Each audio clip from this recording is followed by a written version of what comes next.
Merci.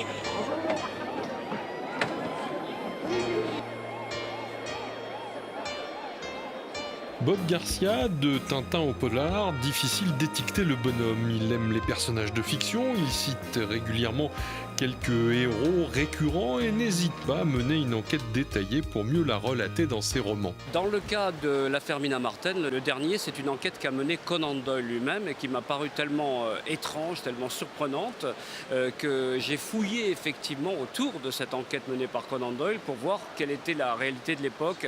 Est-ce qu'on pouvait vraiment résoudre des enquêtes par le biais du spiritisme, puisque c'est ça le fond de l'histoire. La médium qui détermine qui a tué sa fille, parce que sa fille a disparu, où est-ce qu'elle a été enterrée et qui est l'assassin. Donc, et l'assassin dit bah oui c'est moi, il avoue et il est emprisonné, etc. Sauf que quelques années plus tard, il y a une contre-enquête qui est menée, alors là cette fois avec des méthodes scientifiques, d'où la confrontation de Sherlock Holmes et de Conan Doyle. Conan Doyle, fan de spiritisme, et Sherlock Holmes qui préfigure la police scientifique. Et avec des méthodes scientifiques, on peut mettre à mal toutes ces méthodes spirit. À mon avis, il n'y a absolument pas de médium, il n'y a pas de spirit et il n'y a pas moyen de deviner comme ça qui est un assassin.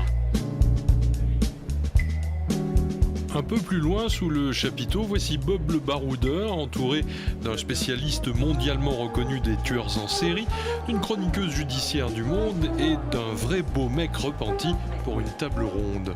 C'est un moment de plaisir, un moment de partage, un moment de découverte, parce qu'effectivement, il y a certains auteurs qu'on connaît très bien, puis d'autres qu'on ne connaît pas du tout. Donc c'est le moment de les faire parler, de les faire découvrir aux gens qui sont là, et puis de partager cette émotion, cette expérience avec le public. Comment ça se prépare une table ronde de cette nature ? Déjà, on lit le bouquin, ou au moins on commence à essayer de se renseigner sur la biographie et la bibliographie des auteurs qui sont présents.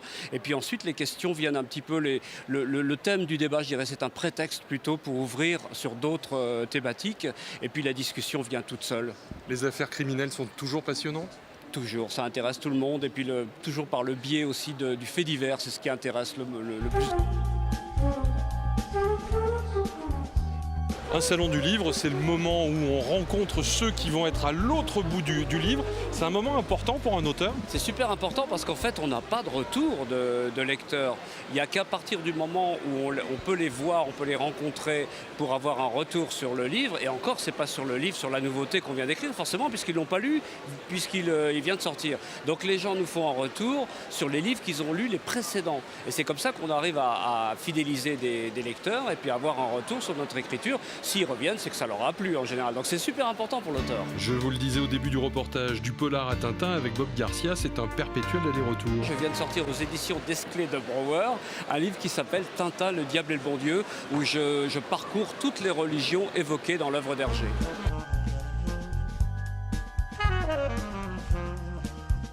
Qu'est-ce qu'il y a aujourd'hui sur votre table de travail pour la prochaine édition de Lire à Limoges, par exemple ? Ça risque de vous surprendre parce que c'est tellement décalé par rapport à tout ce que j'ai fait jusqu'à présent. Il se trouve que je suis un petit peu fan de voitures aussi et de courses automobiles et que je suis en train de terminer un livre sur l'écurie suisse Rebellion Racing qui a gagné l'année dernière le championnat d'endurance dans la catégorie LMP2, enfin peu importe.